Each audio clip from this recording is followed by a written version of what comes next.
All right. Well, welcome. I'm David, and we have Vicki on the call with us today. So Vicki's one of our two faculty members, so wanted to make sure you had a chance to meet her. And it's just an opportunity for us to share a bit about the Narrative Coach program and see what questions um, might be on your mind. So just as a way to get started, I would be curious, where are you calling from? And what is on your mind as you arrive? What is it you're curious about? Yeah. And hi, Betty. Yes. Yeah. You're on mute, Betty. All right. I was really wondering how it was set up this year because I know it's going to be different. A little bit. Mm, Yes. Yeah. mm, mm. Yes. So we're to give me more time to write and to develop the things that are coming for next year. With Vicki and Emma, who's our other faculty who have been working with me for quite some time, are taking over some of the sessions. So you'll have the same recordings from me of the main sessions of the content and all the stories and everything that goes with that. And I'll be supporting them in the background and working with the participants, but they'll mostly be running the live sessions. And as part of that, we wanted to kind of decenter the content so you'd have that kind of in the background, but be able to spend more of your time talking to each other and practicing. And so we can kind of get the experience of narrative coaching into the work sooner. And we think that'll be more helpful to people. So yeah, those are the main things that will be different. There's a few new activities. There's a couple of new slides based on some new work I've been doing in the narrative coaching space. But yeah, Thanks, Kezia. That's yeah. nice to know a little bit about you and that you're working your way through the book. Uh, Guess I'll go next. sure. Laura, I'm from Ottawa. I'm fairly new to coaching. I got certified, I guess last spring. And yeah, it's been it's been quite the ride. I listened to your talk with Lissa recently, and Oh she's a yeah, coach that I like to follow.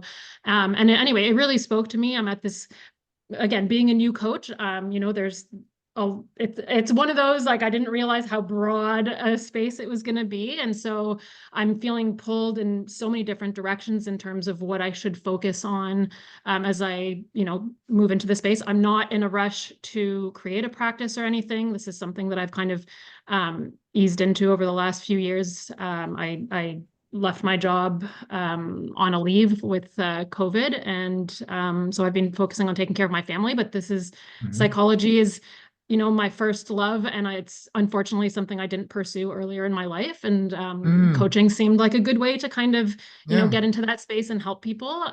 But now I find myself, I'm noticing a trend in the coaches that I follow all seem to have a background in psychology. So I definitely feel that that's I don't know, pain Mhm. point or something that I feel like I'm missing. And so, but then when I was listening to your talk, I really appreciated everything that you were saying. I really, I don't know, it really spoke to me. And so I was, unfortunately, this is the only session that I could make work sort of with my schedule. So I feel Sure. slightly unprepared, but I really want to, yeah, just learn more about the approach, about the differences between your different programs.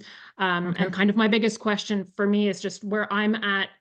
Is the program appropriate for me, or is there other things that I should be focusing on in the meantime? So, in a Yeah. nutshell, that's Yeah. me. Yeah. Yeah. So we have coaches across a pretty wide spectrum that come to the program. They're mostly like you, attracted. They're intrigued by the methodology.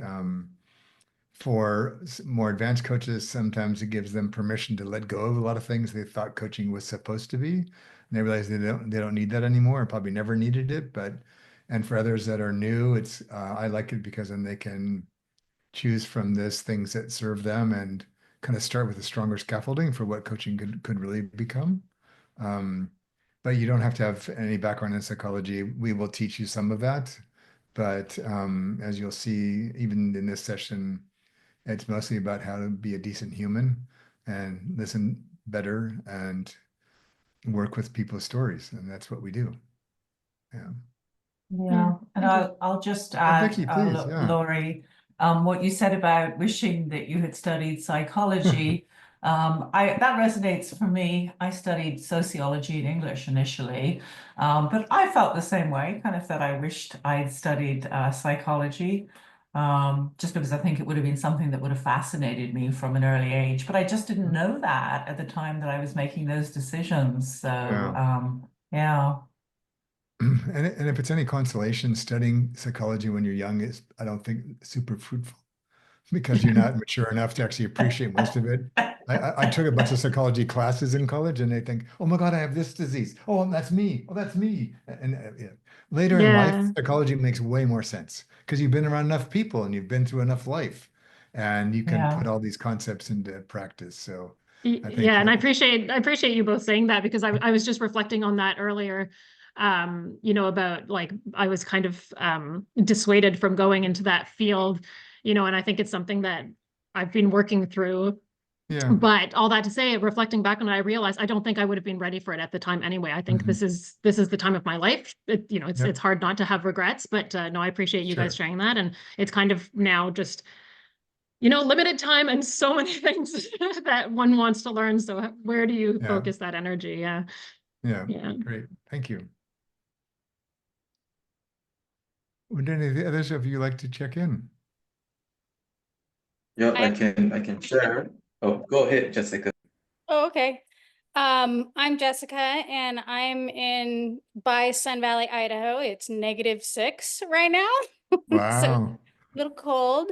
I've been a coach for almost 20 years. But that's not been my primary thing. I've been more exercise physiologist dealing with people with exercise and so forth. And Hmm. it's always been in the background. But what I've found is story. People's story is the gateway into helping them heal. Yeah. And, they people don't care about learning about, the science of things per se, their condition, but they care about their story. Hmm. And so I'm really interested, and I've read the first section of your book, and I thought it was fantastic. And the identity piece and how that all flows in Hmm. behavior and outcomes. So true what we believe. And so I'm really just fascinated by that part. I'm interested in, does this translate to groups? And I listened to Vicky's interview, and I know that she's done a lot of group Hmm. coaching. So I'm really curious about that piece. Okay. So the answer, yes, it does. And maybe later, if we get into it, Vicky and I can share some examples. But yeah. Yeah. I would just say it Go ahead. translates into all aspects of life Yeah. and work. Yes. So, Yes, Yeah. that's what it seems like. And I'm excited for that for myself as well. Yeah. mm, And I see the comment in there about integrating IFS and constellation. So we address parts mostly in terms of narrative identities, that we're not a singular story. We are not our story. We're just and so we do a lot of things with characters in stories, which you'll get to practice because the characters often are projections of parts of ourself that want attention.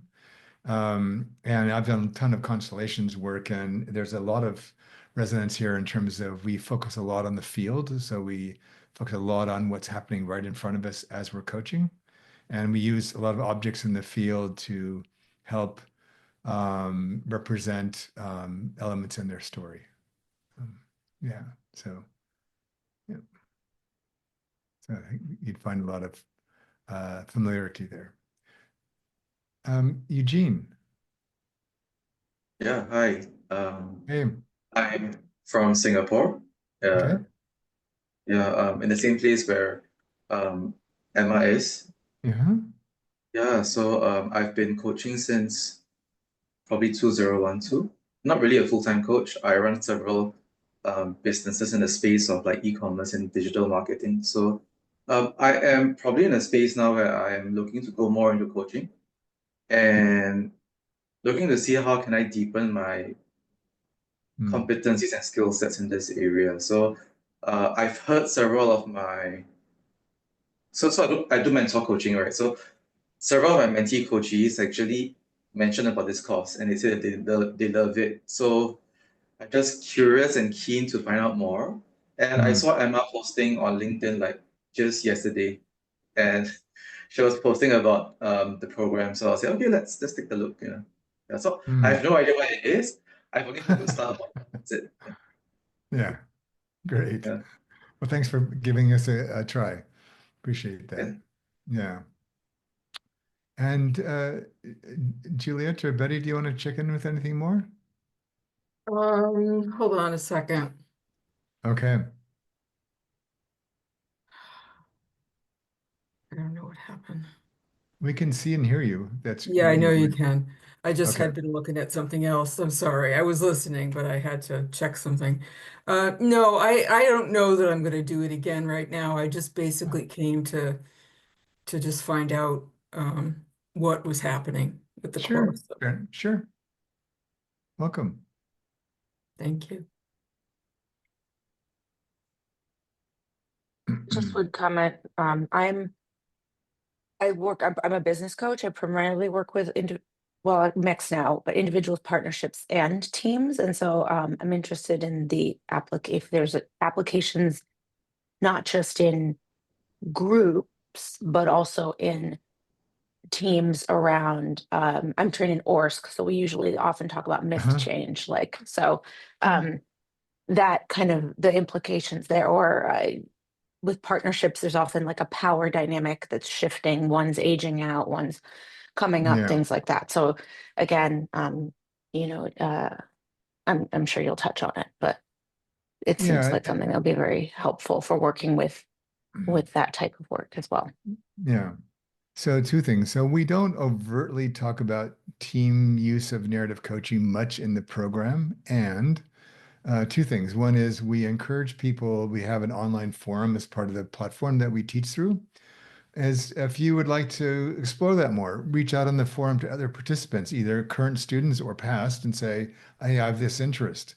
And we found that a lot of people form some really nice professional friendships and kind of work on things together. We're also putting into play later this year some more advanced practice and creator spaces to actually begin to take the pieces that are there around teams and groups and take that further. So there's more coming, but all of the skills and the tools that we teach can be used for groups just as much as they are for one person at a time. So, all right. So I'm going to just share some slides for a minute and kind of walk you through some things about the program. So these are some of the influences that that led to the creation of narrative coaching out of my PhD. And I offer them primarily because the thing that I notice about narrative coaching when it's done well is it feels like a natural human conversation. It doesn't feel like a lot of people imagine coaching is supposed to feel.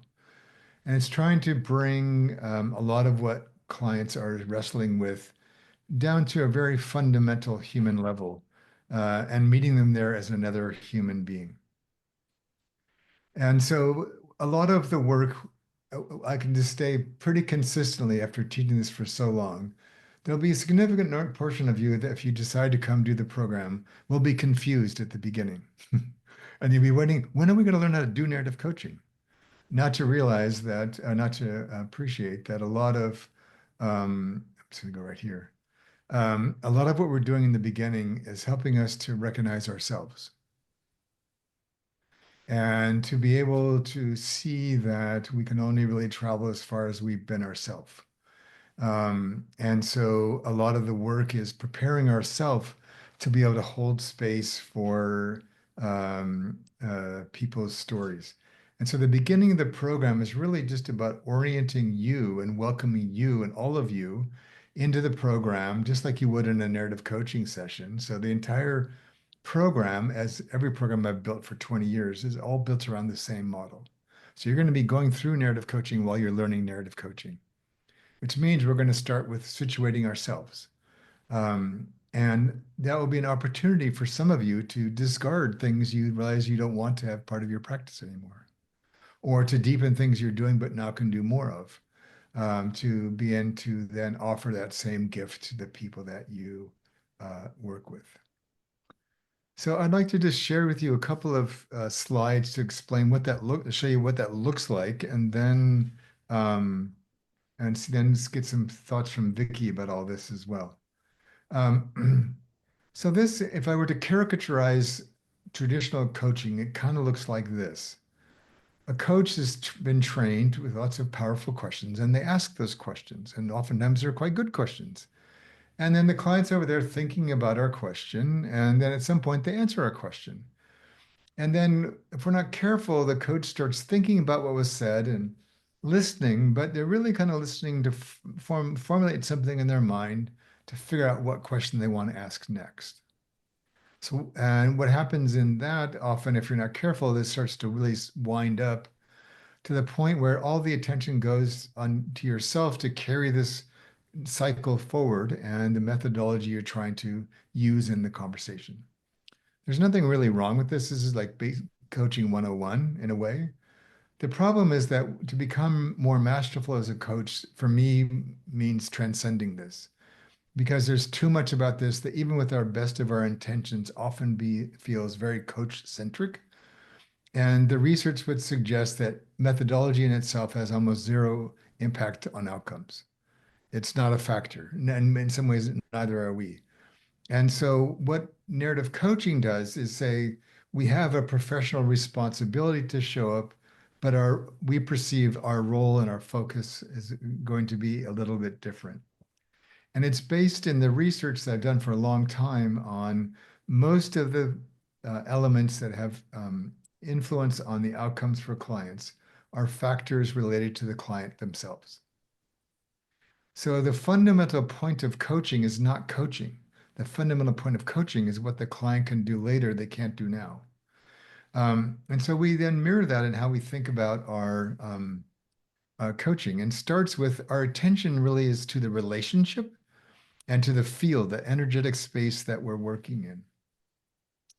And so, yes, there's plenty of space for great questions, but the questions are not driving the conversation. That what's driving the conversation is what is emerging for the client as a result of the conversation. So our primary job often is just to witness them. I see you, I hear you. And then when we do ask, we're not asking them to think about things or sit back or, I don't know. It's like we're inquiring into the moment and into the experience they're having as they're telling us the story. So we're starting to link together their body and their mind and their soul and their story to figure out what their story is doing there in the conversation and what we might want to do with it. As they're inquiring into their experience, they're going to narrate that experience. Well, this is what's happening for me, or this is what I'm noticing, this is what I'm feeling, or this is what's coming up.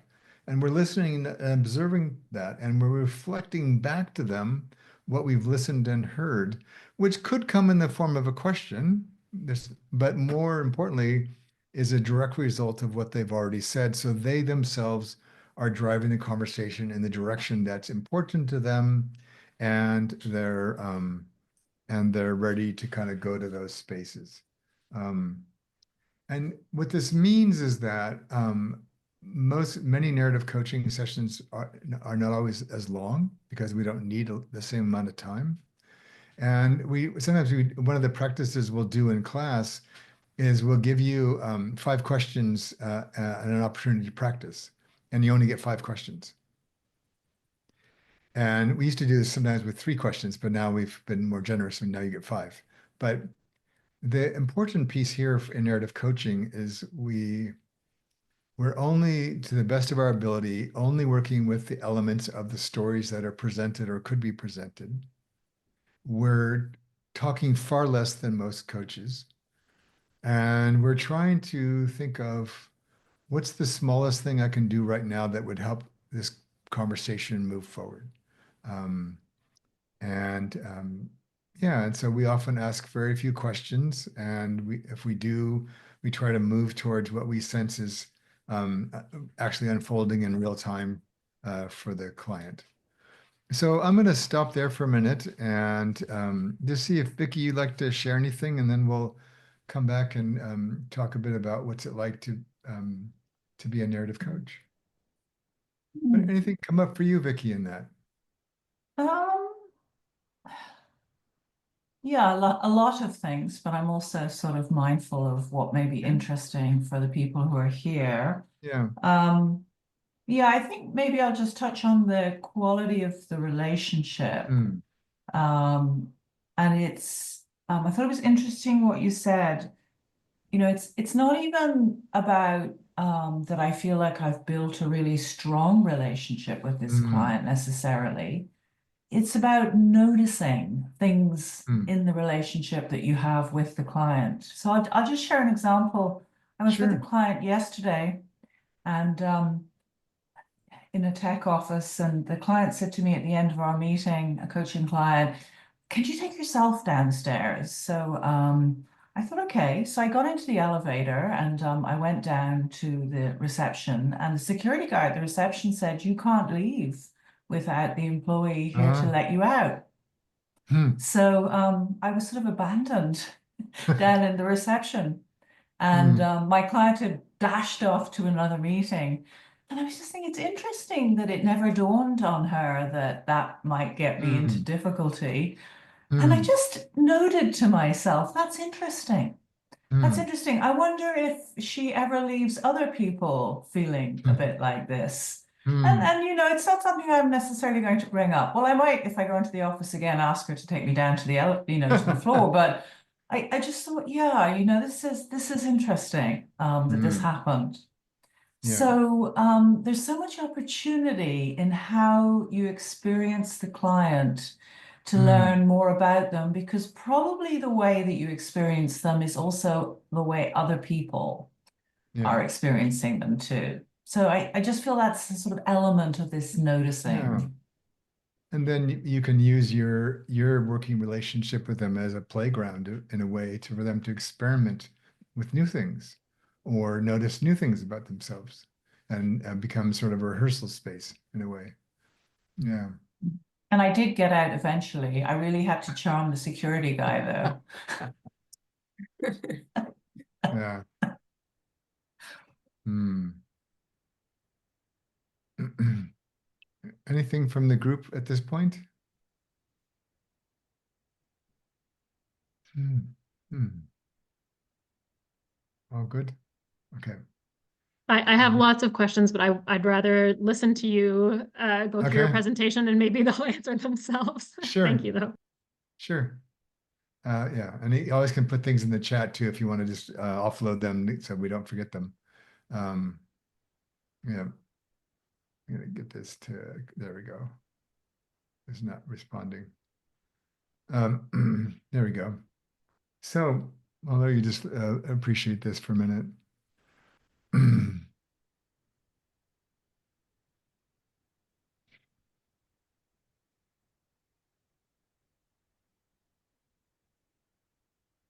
So a lot of it may not be true for you at all, but for many of our students that come in, they feel sort of like this lady on the left, bringing in all these tools and books and theories and models and things to coaching. And I find that one of the things we invite a lot of our students to do when they're practicing is just for a moment to stop coaching. Be quiet and notice what's actually happening in front of you. That in our eagerness to be helpful, to coach well, sometimes we overfunction as coaches. We bring too much in, and we get really sometimes caught up in believing that we know what's happening and what should be done. Um, and in narrative coaching, we're more like the person on the bicycle. We're out for an adventure with the client. As you'll see in the next slide, we're walking alongside a human being on a journey, a journey that they might not even understand yet themselves. And most of what we're going to discover is unknown to us. And we don't know which of our rocks that we could bring is the ones that are going to be necessary because we don't even really know why we're here in this conversation yet. And so one of my wishes for you, and if you come to join us in the program, and one of my sort of signals that you've gained a lot from the program is that you will perhaps feel much lighter when you leave. Things that you don't need to bring with you. So that you can be more agile in showing up for what's actually happening for the person. So the analogy we often use is as a tugboat.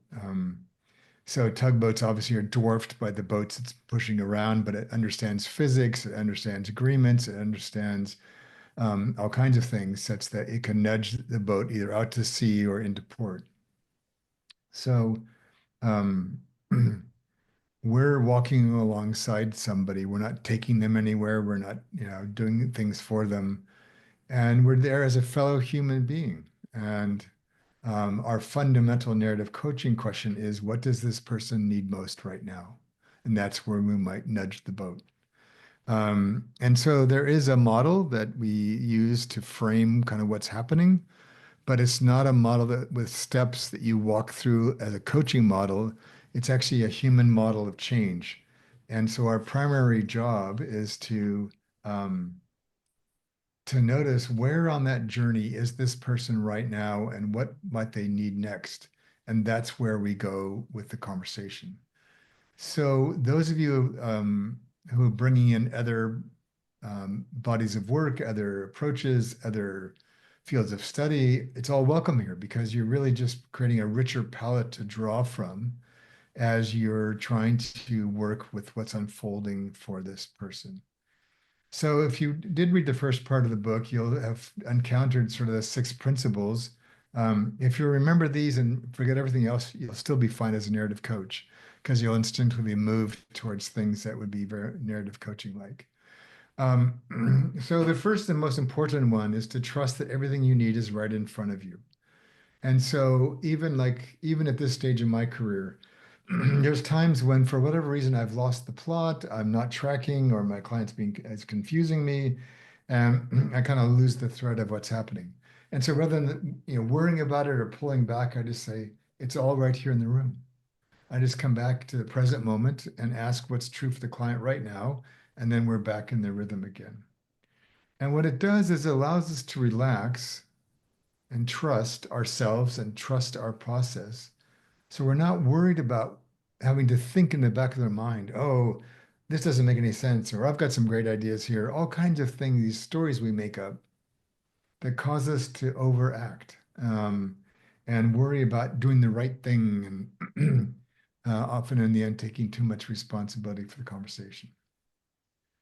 The second half of that is to be fully present to what is.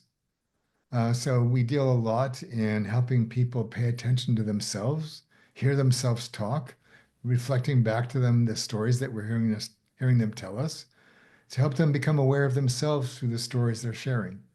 But we're doing so in a way that doesn't put labels on and doesn't impose judgments. So I had a class right before this for the Institute of Coaching at Harvard, and one of the women was asking about some of this, and she said, well, it's like I had a client yesterday who just got this really kind of pained and stoic look on his face. And so she's asking, so I just said to him, it just seems like what we're doing is not interesting to you. Is that what you mean by reflecting back what is? And I said, no, that's your story about what is. The witnessing would be, I'm noticing that your face is different now. Your energy seems different than it was a few minutes ago. Do you notice that? And what sense do you make of that? And when later she did ask him that, he said, no, my wife tells me that all the time. I get this face when I'm thinking hard. And so, at first it concerned her. Now she realizes it's just my face. But this woman assumed it was a judgment of her coaching, when in reality it was him just being his quirky self. And then lastly, in narrative coaching, we don't talk as often as others might. And this classic quote from Ram Dass is one that we keep in mind often, that we, and we'll have a whole part of a module about silence and how to use silence for really positive and generative ways. And the three are about the clients themselves. So a lot of coaching for me can sometimes drift into being highly cognitive, which is interesting to a point, but people don't change because of explanations. They change for a lot of other reasons, but if explanations were convincing to everybody, nobody would smoke. How much clear explanation can you get? So we want to create experiences for people and experiments with people rather than set goals for them later. We want to experience it now.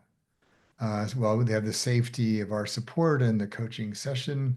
So we want to invite people into lived experiences with whatever they're working on, not just talking about them.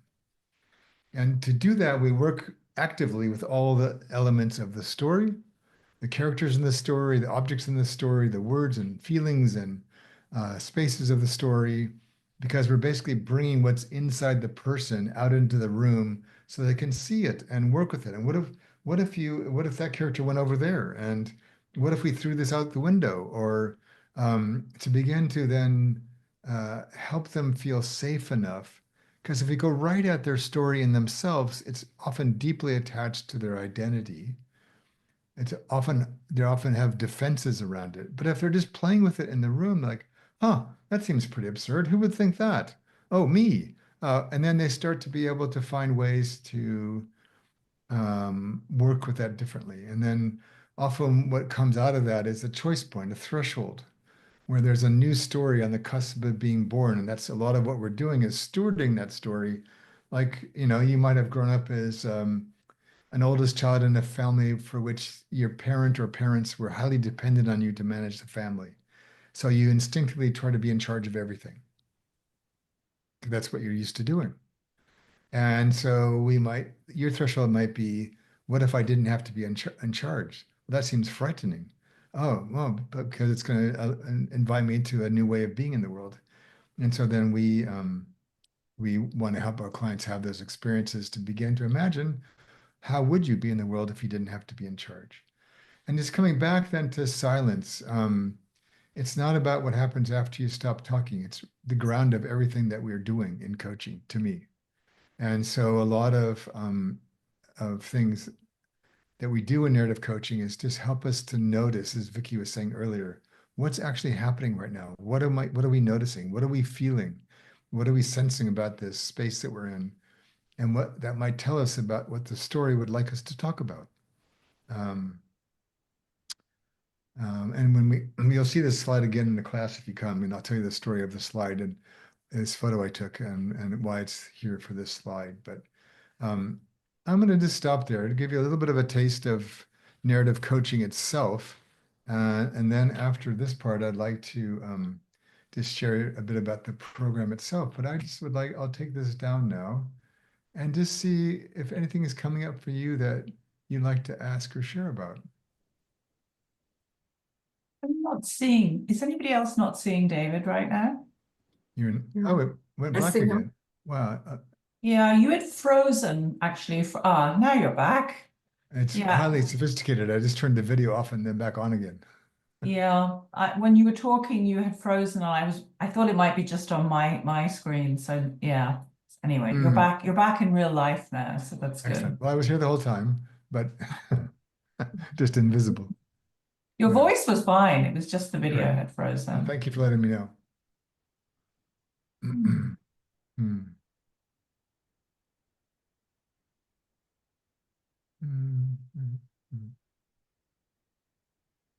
Well, this is Jessica, and it's funny because when you asked earlier, the word that came to me was free, that you're free. And I've always kind of wondered what I was doing with clients. I'm like, this isn't really coaching. I'm not like following the process and, I'm trying to, but, I think what the real gift is a lot of times is that witnessing, listening, validating, all of those kinds of things. So when you put that up and that is the first step, I was like, right on. That is Yeah. that makes me feel like, okay, I am doing something, because it's like, this doesn't feel like coaching. So thank you. Yeah. Well, you're most welcome. I don't feel like a coach most of the time either. I just call myself a coach because people recognize that word and they're willing to pay some money for it. But I have a lot of Exactly. things in my background, as many of you do, and I use all of them. Um, and so my primary commitment is to integrity. So I'm in integrity with my agreement with the client, integrity with myself. I don't do things I'm not qualified to do, or go to places I'm not qualified to go, or outside the bounds of what the person asked for. But within that, I will offer anything that I have. So I was a chaplain in a hospital in the second year AIDS came to the US. So that was still when we didn't really understand it. People were very afraid of it. The medical establishment was freaking out. And I was a chaplain in the hospital. And so for me, it was just a crash course in how to be with stories, a lot, and sometimes very conflicting stories. And and so for me, I like to think of myself as an enlightened pragmatist. I do narrative coaching because it feels more enlightened than more prescriptive approaches, but I also mostly do it because I feel it works more effectively than people that stick to formulas.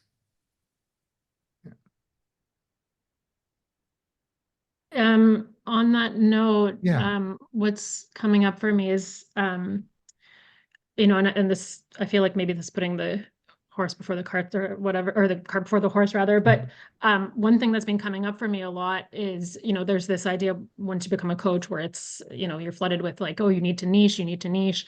And I've been really struggling with, where I'm at right now is I want to be able to practice more with people. I practice with fellow coaches. I'd like to practice more with people.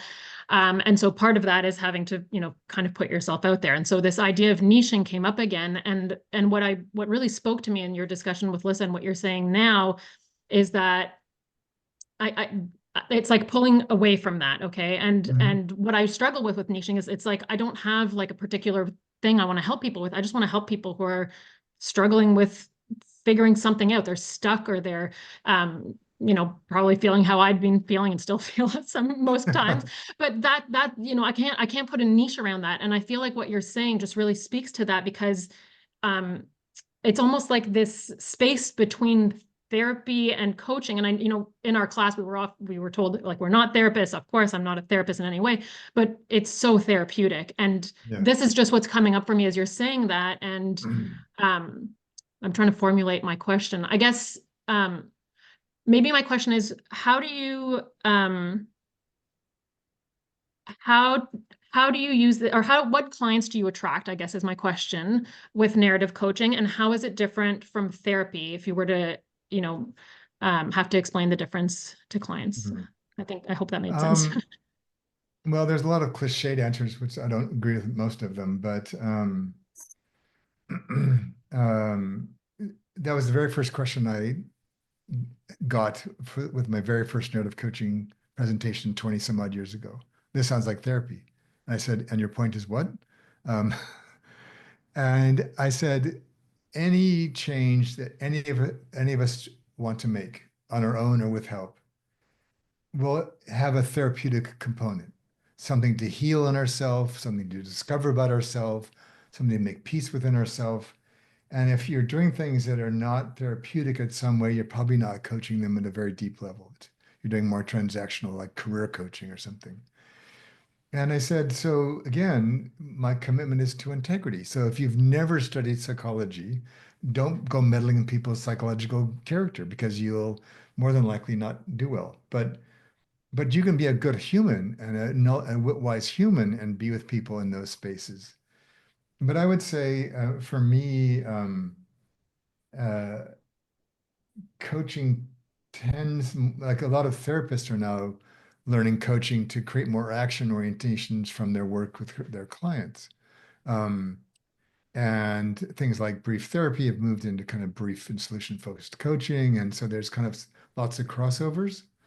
Um, so for me, I would just look at a human being is trying to change. It behooves us to understand what goes into that. And so having some kind of working knowledge of the human psyche and the human soul, I think is essential. Not that you're ever going to use it to do therapy per se, like go deep on traumas or whatever, but we have trauma-informed coaches now as well, right? Who blend those two together. So I look at coaching in many ways more as a verb than a noun. And so it's a way of being with somebody, either for free or for money, that's addressing something that somebody has come to you to get help with. And so I'm never going to deny, if I know things that could be helpful and no one in a more traditional sense would call that coaching, I don't care. Because it's valuable to them, it's consistent with who I am and what I've presented to them. And so for me, is know what you know and know what you don't know. I would highly suggest getting some basic understanding of therapy, of therapeutic principles. Like, so there's a piece in narrative coaching on attachment theory, which was huge in the formation of narrative coaching. And then finding ways of thinking about this as a human to human interaction through which some coaching techniques and skills will be really helpful. So I use this work as a parent, as a partner, not to coach my partner or my daughter. They would never tolerate that. But to use this way of being to hold space when things are difficult. Yeah. Okay, thank you for that. I just as a follow-up then, what I don't want to use the word sell because that's not really what I'm going after, but how do you like what clients do you attract then with narrative coaching? If that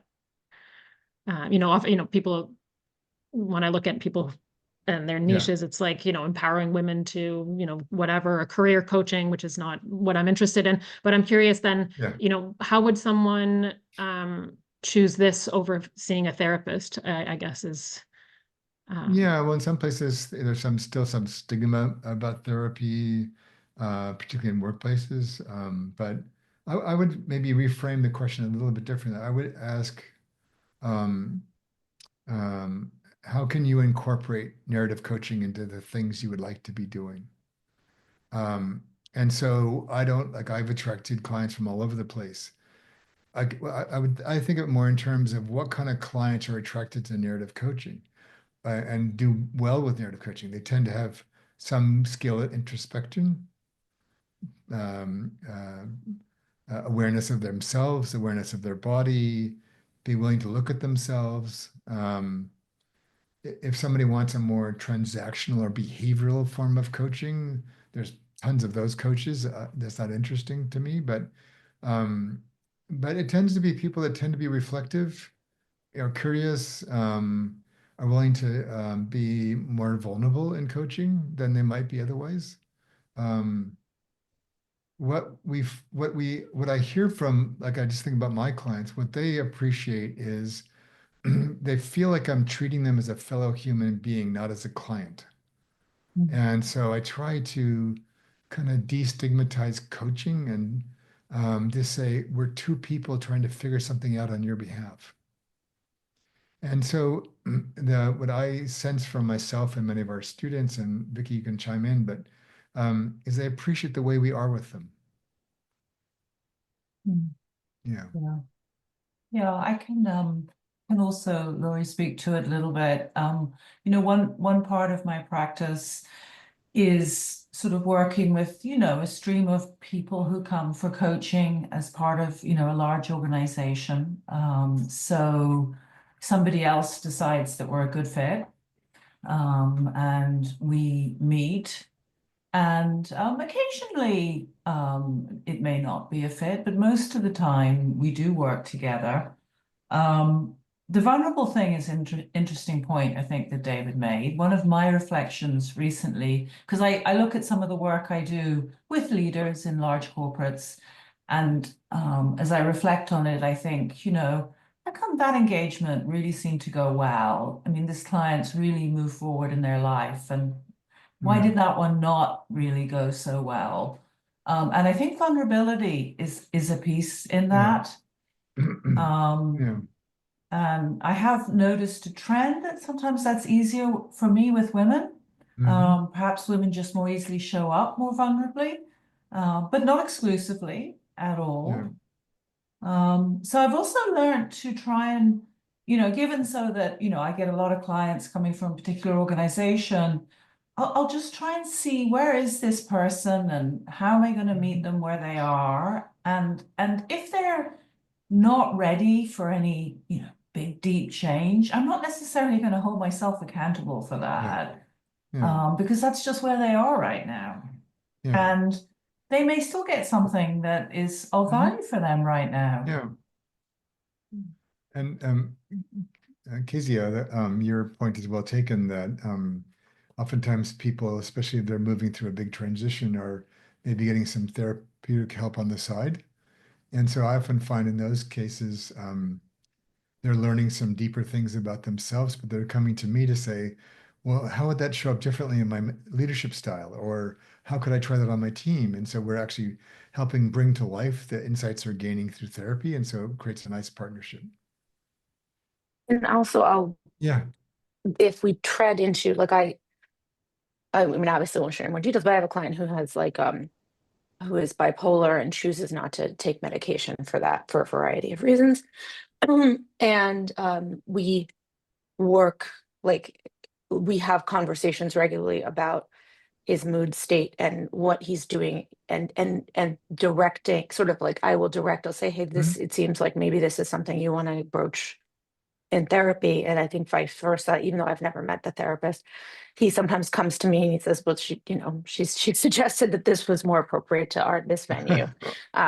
So I think that's it, where it can the only place that it can become challenging, I'm sure you've had this, is if the person is working with a therapist who uses a very different modality. Like I integrate IFS. It's great if your therapist also does some IFS or something. If you're going to someone who does CBT, cognitive behavioral therapy, a lot of the coaching, I'm often in conflict with that. So I'm always sensitive if somebody is having success. So even when you're initially talking to them, that's something you can ask is, are you working with other professionals? Are there things that are working well for you there? And you don't necessarily have to say you're a therapist, but I've never had a client who was like, oh, I'm doing CBT and it's working great. They're almost always saying I'm doing CBT and it's not working. So, but if someone were, then I would probably be like, hey, I think I might be supporting you in a way that would be in conflict with how your therapist supports you. That's the kind of thing that's helpful. And I don't have a background in psychology, so I had to learn. So I picked all these things up along the way as a person going to therapy and also doing all sorts of training. So you absolutely do not need to have a degree in psychology to learn these things about these principles. Thank you for that, everyone. And we this also was reminding me. So one of the things I've asked Steve and our team to do is give you links to a couple of videos. Every year I speak for the WBEX Summit and do demos for them often. And so I coached the same client 2 years in a row. And so we're going to make those videos available to you so you see what narrative coaching looks like. At least my version of narrative coaching. So maybe hopefully it will ground some of what we're talking about today.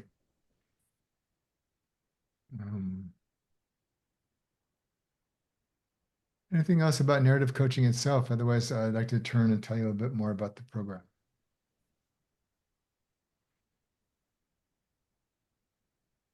Okay.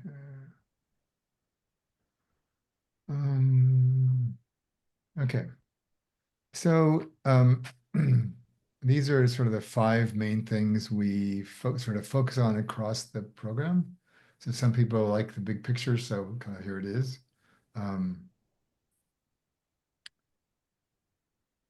So like I said, a lot of our work, especially early in the program, is about yourself and kind of the stories you're bringing to coaching and kind of what you tend to pay attention to and what you don't, and how this might sort of expand your repertoire of things to track during sessions. And so you will be ultimately your best instrument as a narrative coach. So we want to help you learn as much as you can for yourself. The program is sort of designed this way. It's a bit new for us this year, but again, actually gives you more time with people to help. So I think it's a win for you. Before the first live session, you'll have a video in your resource center for the program. I will have walked you through the core content slides for that module as if we were doing that live. You're going to have that in the background when you show up to the immersion session with either Vicki or Allison. I mean, with Vicki or Emma. Uh, uh, and um, and now rather than having to engage the slides for an hour and a half, you get to actually talk to the faculty members and do some practices around the content to begin the journey of what is that content going to mean for you across this module. And that's in the immersion session. And then you go into, we've rebuilt the flow a bit this year for the first time, kind of to make it more closely aligned with what I understand about learning and development. So we're going to put you into pods like to meet and say, what do you think of all that? And what are you taking from that? And what sense are you making of this? It's you're beginning to find language and comfort exploring and practicing some of the things that you're learning. You'll have some assignments you can choose to do there as a group. You can choose to create your own assignments. It's your way of beginning that process of moving towards integration. And then you're going to have sort of independent work. That's sort of, again, the next step in most people's journeys to learn something is to be invited/forced to go try it on their own, away from the safety of the faculty and the safety of the group. And these will be opportunities for you to go practice things and try some things out for the purpose of just seeing what happens. There's no test or grade. It's really just about what if I were to try this way of thinking about a coaching conversation? What would that look like and how would that feel? And then we'll come back at the very end of each module, at the end of each month, to meet again with your faculty member. Like, what was all that? And what are you taking from this? And how do we help you integrate that so it becomes part of how you see yourself as a coach now? We find that on average, people spend about 7 or 8 hours per month, more if you decide to get really industrious with the practices, but it's a pretty reasonable time commitment. But we have a lot of resources available for you and a lot of things that we think will help you with your journey. There's sort of like three main sections of the program. The first one is sort of orientation, gives you sort of the lay of the land and kind of gets you set up. The next three are really about the mindset, like how do narrative coaches look at coaching? And so these are three of the topics, which is about your own presence, your own how you show up in relationships, and then kind of the narrative coaching model itself, which has a lot to do with how people actually change. And again, just like in the narrative coaching process, we're actually not trying to get anywhere with these in terms of, it's just like, how do you hold space to help people situate as they begin the journey? And how do we help them find scaffolding to support the change they're trying to make? But this is fundamentally how you even see conversations. And then we move to kind of the last two sets of three. The middle one is much more about the process, the basics of narrative coaching, what each of the 4 phases or 5 phases means and what it looks like. And we have a lot of fun with module 6, which is the stories themselves. And then the last 3 modules are really some of the more definitive narrative coaching skills. So listening, narrative inquiry, and what we think of as creating structures for success. All along the way, we've been sort of building towards what comes next. So each of these sort of modules builds on all the ones that came before it. You'll have access to all the videos, all the resources. You can always go back and watch them.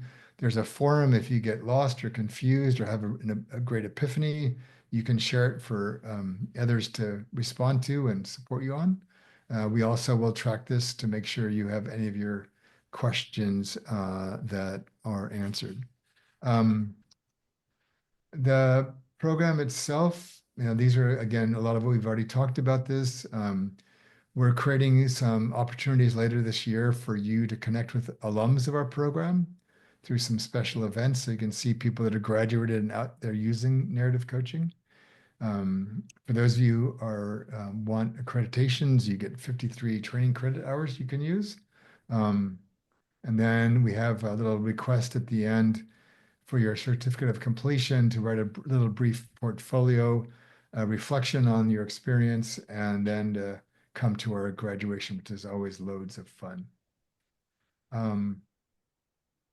So again, that's the overview of the program itself. I'm just really curious if you have any questions about the structure or process of the program itself.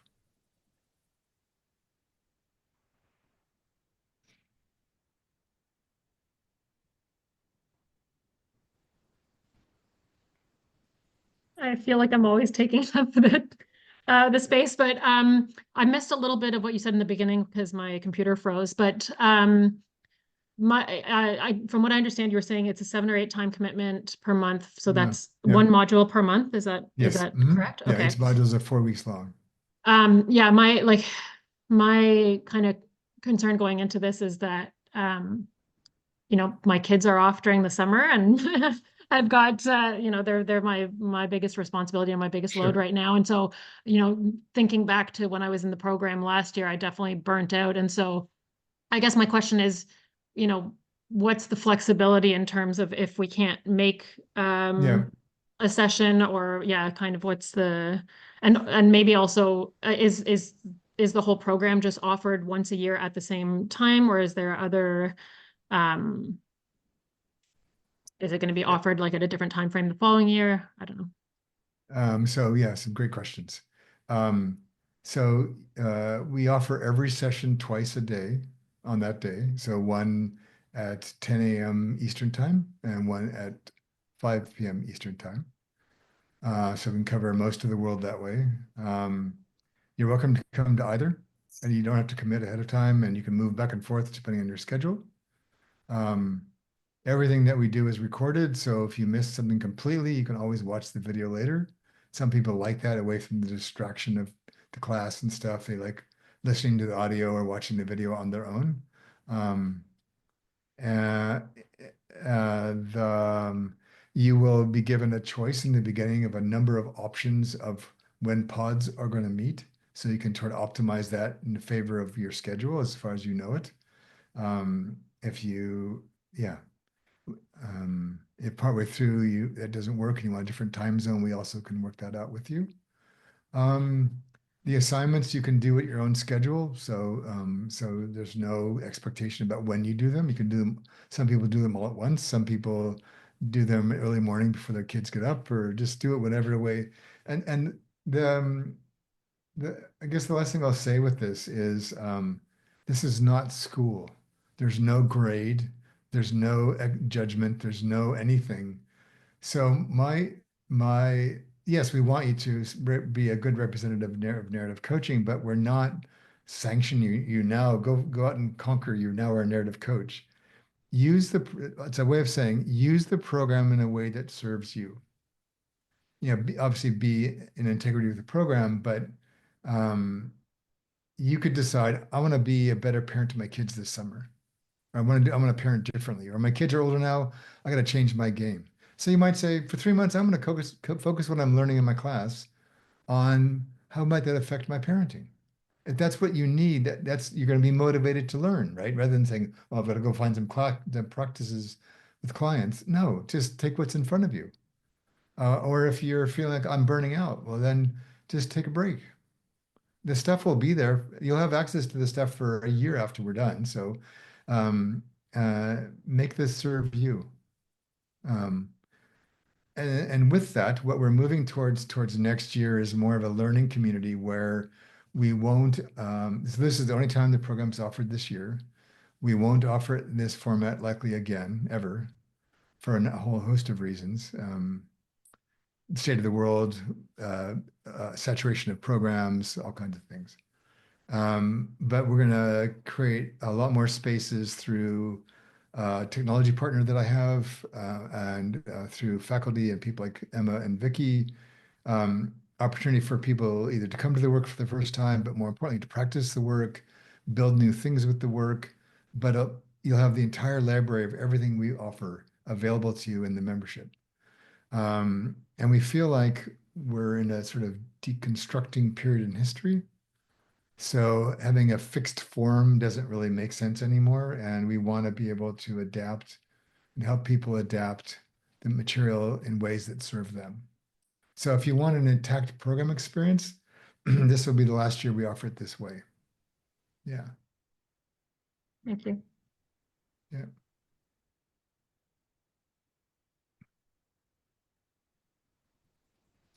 I just have some like logistical Sure. questions.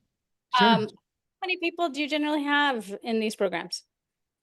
The narrative coaching one is the bigger of our two programs. We've had anywhere from maybe 25, 30 up to 60. Okay. Yeah, so I'm thinking it's hard to know. Given the state of the world, it's a bit hard to know how things are going to play out this year. But traditionally, we end up 30, 35 people, sometimes more, like I said. But yeah, and it creates a pretty intimate experience. We have many people who stay friends for a long time after the program. Yeah, that's what I was curious about. Like, Yeah. is this thousands of people, or are these instructor-led sessions going to be can't even get on the screen, or is it? No, I did that through WBEX in the beginning. I won't ever do that again. This is Yeah. way better.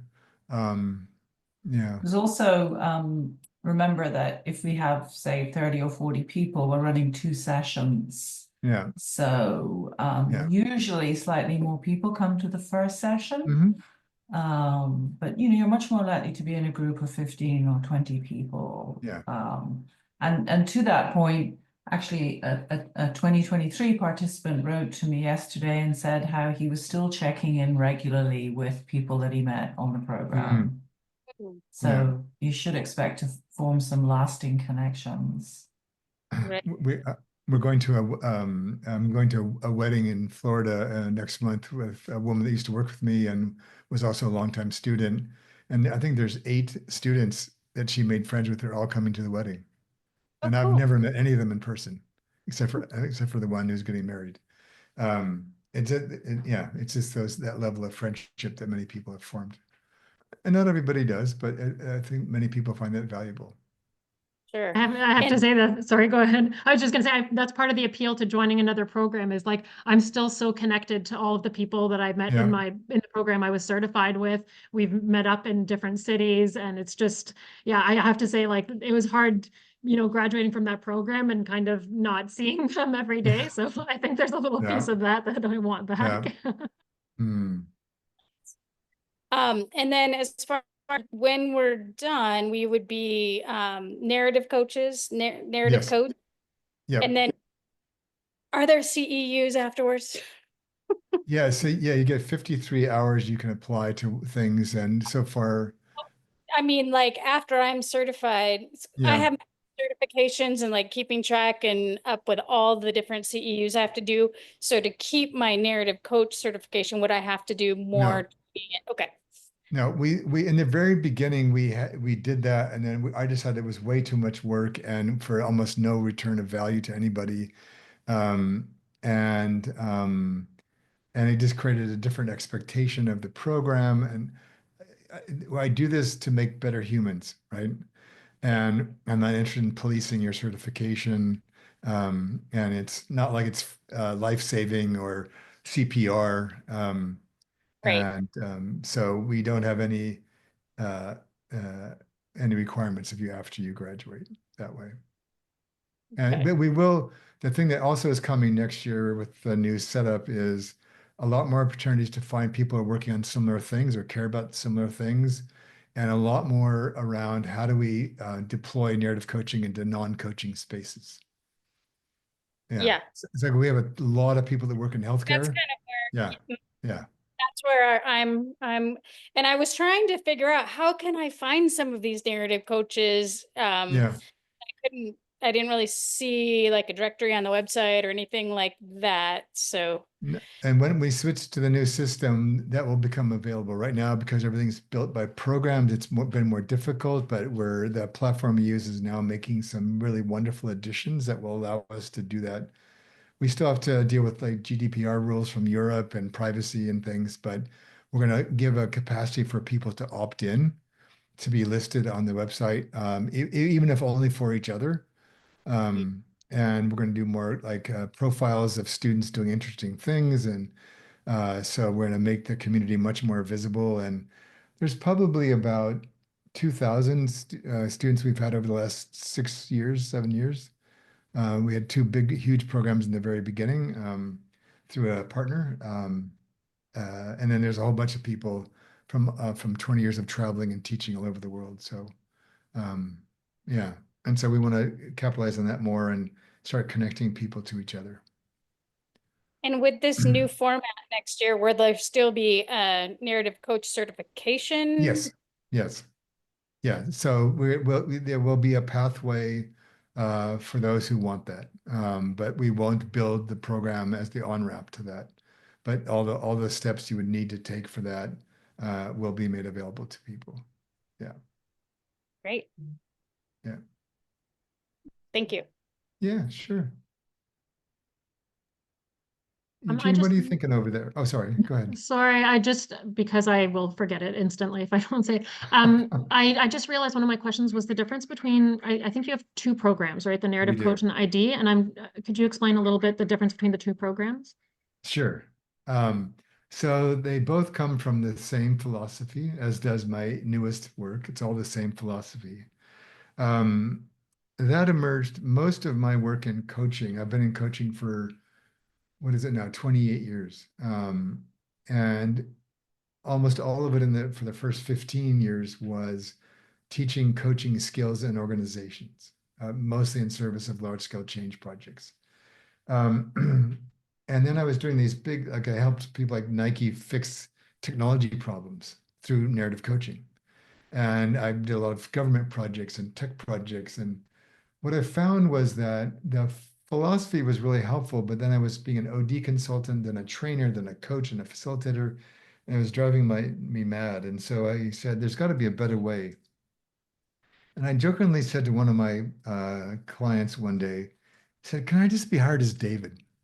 Can we just get rid of all the titles? Like, what's the point? And we laughed. And then I said, no, I'm serious. And then there was an organization that served disabled children, and they wanted me to come teach coaching skills to like 200 people. It was would have been a great contract, right? And I said, no, I'm not going to do that. And she's like, what? And I said, because I know how hard it was for you to get a grant to pay for this, and it's not going to give you what you want. The training people is not going to work. And she said, what should we do instead? And I said, I don't know. Give me 24 hours. And I went home and reflected on all the projects I've been doing and what do they have in common. And I realized I've been assembling over 5 years this body of ways of working. So I just basically put them all together and realized the underlying learning and development theory in narrative coaching could be scaled to any size. And so I created integrative development. And so the ID way is basically teaching you kind of what coaches do, but to be able to move away from, I have to have the curriculum ahead of time. I have to have everything planned out ahead of time. I have to set outcomes for you ahead of time, to saying, let's have a learning experience together, or you're in an experience, let's help you learn from that. And so it's the ability to sort of notice and address the latent potential for learning and growth in any moment in time. And so we might have a leadership meeting around a particular issue or a particular topic, but I've done hundreds of trainings on leadership skills and feedback skills, and I find most of them pointless now.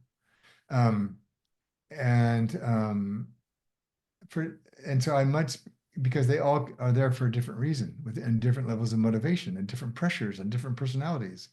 So I would rather understand, like if you were all in my group, I would say, Eugene, so where do you have the most difficulty? What keeps you up at night about this? Or what are you most excited about this? So that I can know of the things I know and could offer, what would be of value to Eugene right now? It doesn't matter what I think or what I think he should know or I think he should do. And I just felt like we try to pressure adults to do stuff, and I just don't find it very effective. And so ID is the whole learning and development design and delivery and way of being that allows you to have the courage to stand in the unknown with somebody and figure out what's possible for them right now. And so, like, I think about you, Jessica, standing with people that are injured or not well or need help. You know, our bodies are such an amazing mystery, and we know stuff. So, what would it be like to just stand with them in the mystery of, like, I had long COVID for 2 years. They still have no idea why I have some of the symptoms I have. They have no explanation. They've never seen it before. It's not in any of their books, and they just said, I don't know how to help you." So I said, okay, note to self, I'm going to abandon this system and go on a spiritual journey, which I did. And within weeks, I got better. And I still don't know why it is that way. My eyes have things that are theoretically impossible to have, but I have them. And so I think that more of the work that we're doing with humans is like that, of standing in the unknown with somebody and saying, what are you ready for and needing most right now? How do we help you take advantage or step into that? Yeah. So ID basically teaches you how to do that within the context of facilitation, coaching, reimagining workshops, classes. A lot of people, one woman had a very problematic relationship with her husband for some things, behaviors he had that were not very productive. And she used ID to understand how to approach him in a way he could actually hear her.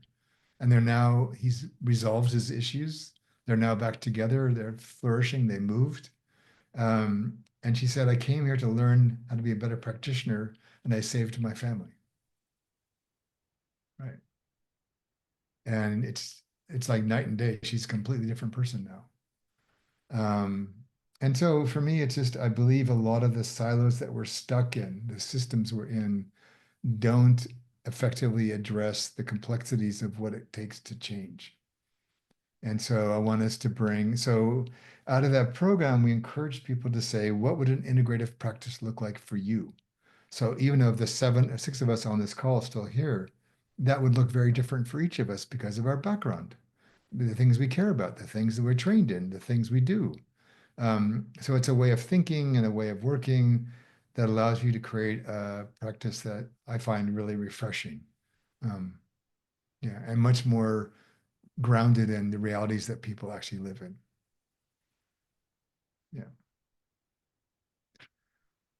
So they're basically two halves of the same coin. The narrative coaching will give you the much more specifics about how to be in those moments with people, and the idea is more about how do you create them and help structure them for people. Yeah. Thank you. Just a note, like in your book, I got that kind of spiritual undertone, Yes. which was very attractive Yes. to this, because I totally agree with you. And as I was listening to you talk, there must be discussion about fear in this program, because people would Yes. be afraid of their stories and changing their stories. And Yes. so just curious about you do address that. We do. It comes up all the time, and it's usually just a matter of whether there's greater fear in the client or in the coach. Yeah. Because the coaches are also afraid. Well, what if they see things I can't handle or it's too much? I said, that could happen. Um, um, so there's actually a bonus resource on fear and resistance in the way that we frame that in a narrative coaching context. So we just look at resistance as another character in the story. And, and it's serving a purpose, often an important purpose for now. But there's a higher purpose that's available if the resistance can be held in a new way. And so we don't try to change resistance at all. We welcome resistance. Great. Show yourself. Tell us what you're here for. You're doing a great job. What are you protecting? But very IFS like. Yeah, in a way, yeah. And so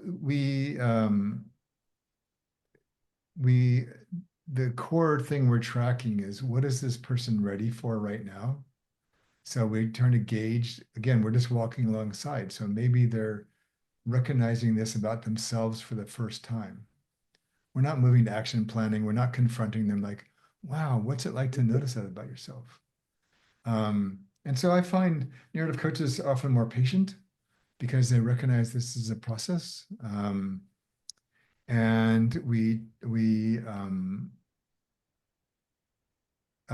this is something I really picked up a lot in the early days from Michael White in narrative therapy, who him and some of his colleagues did an enormous amount of work on the power of externalization. And the reason why I love working physically with story material is that it allows people to see themselves outside themselves. If you ask most people, particularly in organizations, well, how does that feel? Or where do you notice that in your body? They're like, whoa, they often back away because that's not part of the discourse of most workplaces. But we say, well, just imagine that that part of you's out in the room here, or the character that you're having a hard time with in your story. Well, let's put him over in the corner for now, so he's kind of out of the way, so he's not threatening you or making you feel afraid. And so, how does it feel for you now? Oh, it's so much better when I imagine that. Great. So, how could you make this possible in your real life? And so we do a lot of things of trying to bring stories out into the room because I've just found over the years that emotional and physical distance allows people to be more honest and clear about what they're seeing. I was talking to a friend of mine, telling her I was coming to this Yeah. and just a little bit about narrative coaching and talking about that separation, that space when Mhm. you're not just the author of the story, you're also a character in it. And she was Yeah. just like, what's that book? And I'm like, she's like, Yeah. yes, yes. Yeah. Yeah. So we have a lot of fun. We call it serious play. Yeah. So I was just wondering, Eugene, I know you've been quite quiet and I don't want to put you on the spot, but is there anything that is coming up for you as you listen to all of this? Oh no, it's pretty late now. It's like 12 midnight over here. I don't really have any questions right now. I mean, it sounds like a little bit of like process work that I'm slightly acquainted with. I'm excited. I'm just really here to just hear what this is all about. And Okay. um, yeah, I bought your book actually, so I'm gonna read it first. When do Okay. we have to like make a decision, as to jump in for this cohort? Yeah. So the program starts in I think it's about 5 weeks. Yeah, late March. Late March. So you've got time and you can enroll even the day before if you wanted to. Mm. The sooner the better because then you'll get all the information about scheduling sooner. But yeah, you've got time to think about it. And again, if you have any more questions after today, feel free to reach out. Happy to answer them. Emma can also be very helpful to you in your own time zone. Yeah. Yeah. Yeah. Thanks for asking, Vicky. Yeah. Yeah.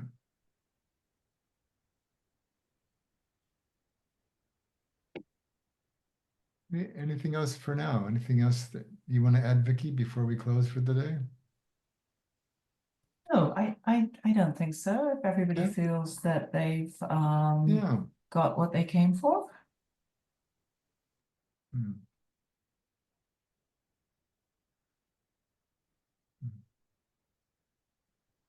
Okay. Well, I hope that you will come to join us for the program, and it's been wonderful spending this time with you. And like I said, if we can help you in a way, please just let us know. I was going to say, yeah, if we do have questions after, where's the best place to send? Yeah, I'll just scrape this off of this last slide and put it in the chat box.